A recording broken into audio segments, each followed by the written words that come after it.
Hey, thanks for tuning in, everybody. Tobin here with you. I appreciate you guys checking out the channel. Hasn't been as active this week. It's actually gotten to be kind of a busy week around these parts between new podcasts I've been working on. The Porpoise Pod. Hope you guys can go check that on out. I'm doing that with my guy, executive producer of the Dolphins broadcast, Alejandro Solana.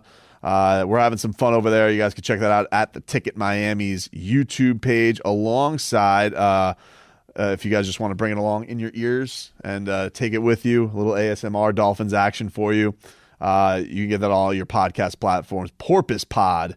It's Dolphins Talk with a Porpoise. Anyway, you can also get the Tobin and Leroy show over there as well, 6 to 10 a.m. every single weekday. I appreciate all the support you guys bring to us. It really, really does mean a lot.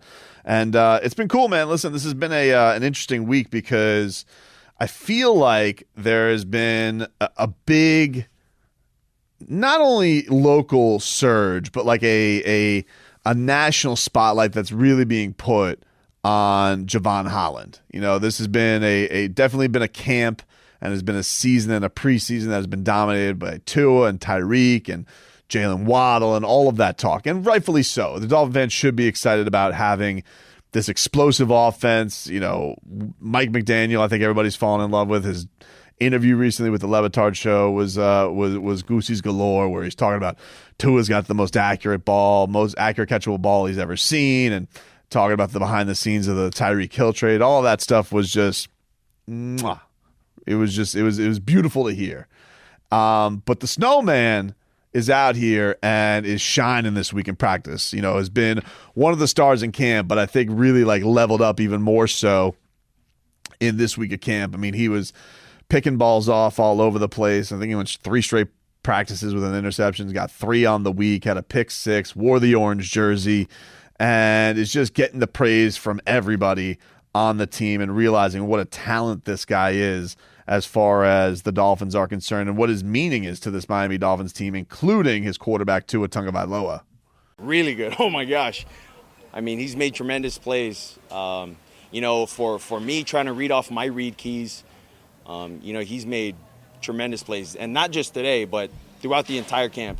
And, you know, the plays that he's made is only getting me better, only getting our route distribution better, and our timing better offensively. So, you know, props to JH. They always have those like conversations between each other as, you know, they're coming off the field, and, you know, he's not only picked him off multiple times on one day of practice, but he had a sick breakup deep. Jevon Holland is really getting that shine. I mean, he's, you know, there was a piece in ESPN this week. Bill Barnwell did like a guys who are going to like basically what leap they're going to make. And he put him in the category, which he was in a category with Trevor Lawrence of solid starter. I would say Jevon Holland was more than a solid starter last year, especially based on what they put, which was kind of a weird thing. We're in this piece, I won't go into all the numbers, but basically it said like the splits, the on-off the field. First of all, he was barely off the field after week 5 last year, but when he was on the field and when he was off the field, then when they was on the field, they were a top 5 defense, and when he was off the field, they were basically bottom 5 in the league. And that his presence on the field made that type of a difference for this team.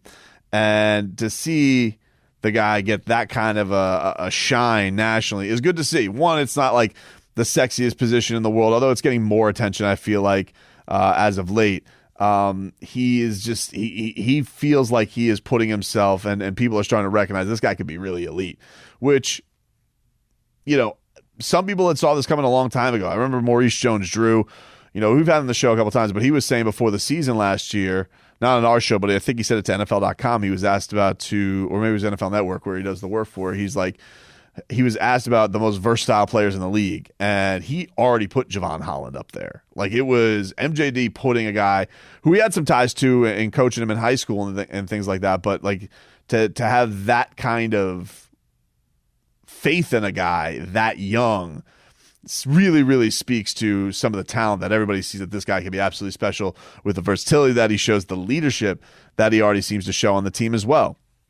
And just hearing him talk this week about, you know, some of the goals that he has and the communication that he has with Tua Tagovailoa is just really, really awesome to see, because it makes you feel like, all right, this is a team right now where we probably would all acknowledge that Xavier Howard, Tyreek Hill are the two best guys on the team, bar none, biggest credentials.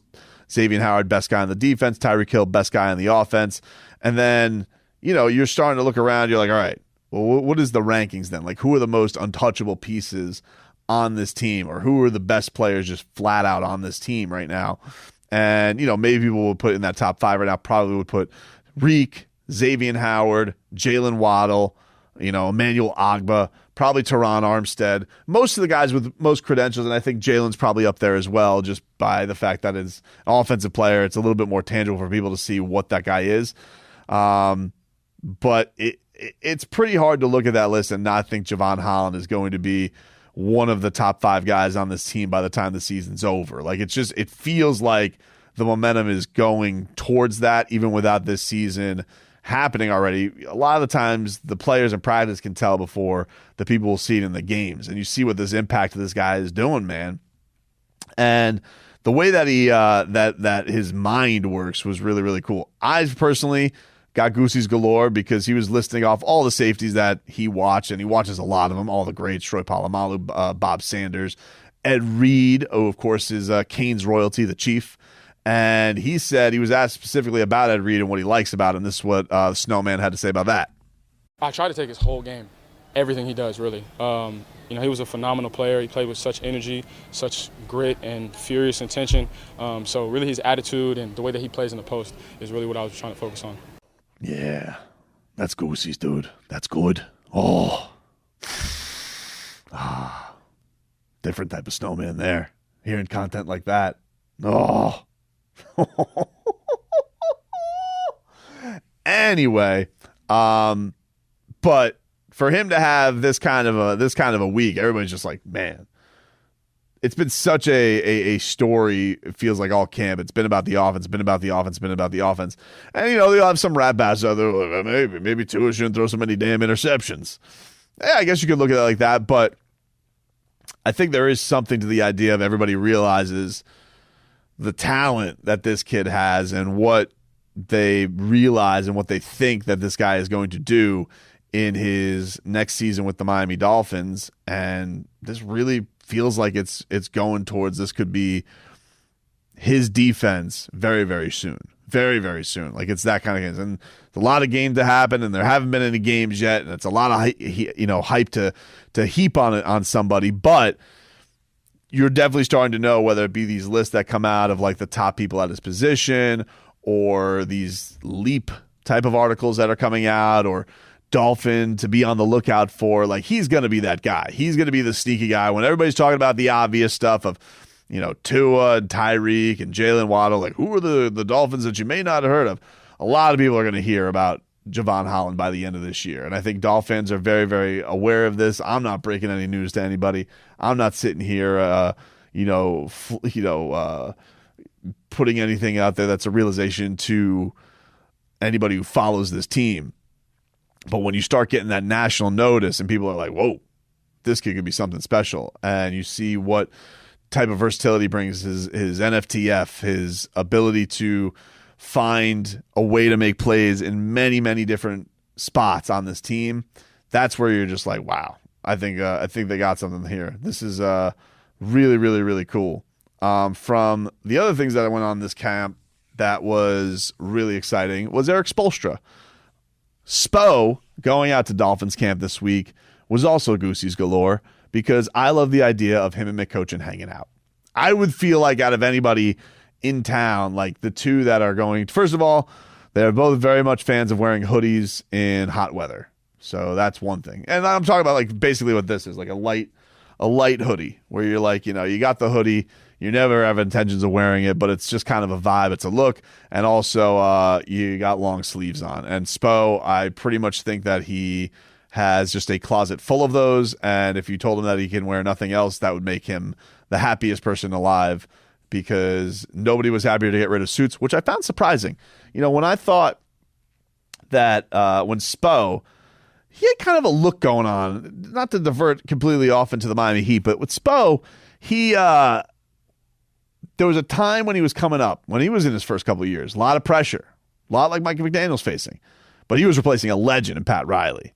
And he was wearing these suits, a little too big, didn't have like the custom look to it, didn't have like the fancy fashion tie. And then he kind of just had it all put together by the time the big three was here. And, Spo, by the end of it, he was looking slick. He was looking good in those suits. But as the pandemic happened and they got rid of suits, who knew? Spoelstra hated suits, wanted to get rid of them. He was almost ashamed to say that in front of Pat Riley. And now, this guy, he loves to go around there wearing nothing but the lightweight, long sleeve hoodie in this unbelievably unbearable hot weather. And McCochin, samesies. Now, McCochin says he does it because he wants to feel some of the heat that his players are feeling. I guess that's science. But the idea that you have two guys here, I love that, Spo, who was one of these guys where it's like kind of got sick of doing positions and wanted to think more outside the box and be a little bit more freewheeling, get more space and get more places to maneuver things in the offense, which is a lot like, it's not apples to apples, but it's a lot of what we hear with Mike McDaniel, that the operation of space and to make it tougher on the defense, to have more ground to cover and to be a little bit unorthodox in those places is kind of his bread and butter. So to hear those guys get together this week was a really, really cool thing. And I think for people who root for both teams, the Heat and the Dolphins, it was an exciting thing to see because, Spo has gone around to different camps before. He's gone to Pete Carroll and he's gone to Falcons camp when Dan Quinn was the head coach there because of the Pacific Northwest connection there, Spo being a Portland guy. But to see him make it out to a Dolphins camp, and a lot of people have made it out to a Dolphins camp. This has been kind of a star-studded camp between Jake Paul being there this week and Spoelstra being there this week and others who have made it out there to kind of just see what's what in camp. For Spo and Mike McDaniel to have any type of meeting of the minds, I think is a really, really great thing because, one, I think that these guys can take things from each other, but I think for McDaniel, being a young guy about the same age that Spo was when he took over for the Miami Heat, he can look at that from a situation of what it's like taking over, grinding up from a bottom rung position from ball boy to film room all the way to the top. And also the idea that, I think they are both unorthodox thinkers, don't like to think in a box. And so I think they can take a lot of things from that as well. So those are my favorite things from the week, personally, was Jevon Holland being amazing and Spo coming to visit Mike McDaniel and then having kind of a genius meeting of the minds. Gave me goosies, dude. I'm not gonna lie. It was for me personally, it was a top goose moment of the training camp thus far because I feel like Spo, McCochin, McSpochin, if you will, that to me is a meeting of the minds marriage that I am very, very happy is happening.